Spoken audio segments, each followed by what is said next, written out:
Hi friends, இன்றைக்கி நம்ம பார்க்க போகிறது முட்டை கிரேவி எப்படி பண்ணுறோன்னு பார்க்க போகிறோம். ஃபஸ்ட்டு எண்ணெயை காய வச்சு ஸ்பைசஸ்லாம் போடணும்.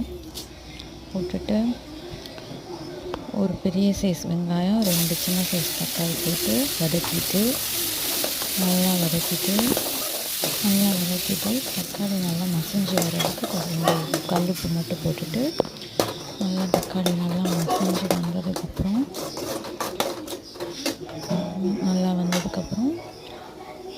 ஒரு ஸ்பூன் தனி மிளகாய்த்தூள், 1/2 ஸ்பூன் மஞ்சள் தூள், கரம் மசாலா 1/4 ஸ்பூன், ஒரு ஸ்பூன் குழம்பு மிளகாய்த்தூள் போட்டு நல்லா வதக்கிட்டு ஒரு இஞ்சி பூண்டு பேஸ்ட் போட மறந்துட்டேன், அது 1 ஸ்பூன் போட்டுட்டு நல்லா வதக்கிட்டு கொஞ்சமாக ஒரு 1/2 டம்ளர் தண்ணி ஊற்றி நல்லா அது கொஞ்சம் வெங்காயம் தக்காளி வேக விட்டுட்டு அதுக்கப்புறமா வெங்காயம் தக்காளி நல்லா வெந்ததுக்கப்புறம் கொஞ்சம் நேரம் மூடி வச்சுட்டு வெங்காயம் தக்காளி நல்லா வேகட்டும். போட்டிருக்க மசாலாவும் நல்லா பச்சை வாடையெல்லாம் போகட்டும்.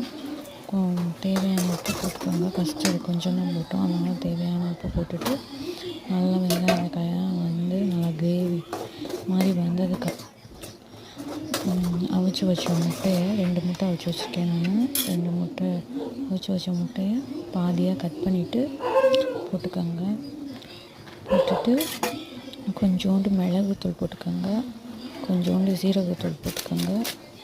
போட்டுட்டு அந்த முட்டையோடு அந்த மசாலா நல்லா ஒட்டி வர்றதுக்கு கொஞ்சம் லைட்டாக முட்டை கட் ஆகாமல் மெதுவாக லேசாக அந்த மசாலாவை குக் பண்ணி விட்டுட்டு முட்டையோட கிரேவி நல்லா குக் பண்ணி விட்டுட்டு ஒரு நிமிஷம் மட்டும் அடுத்த சிம்மில் வச்சு குழம்பு பார்த்தோம்னா முட்டை கிரேவி ரெடி.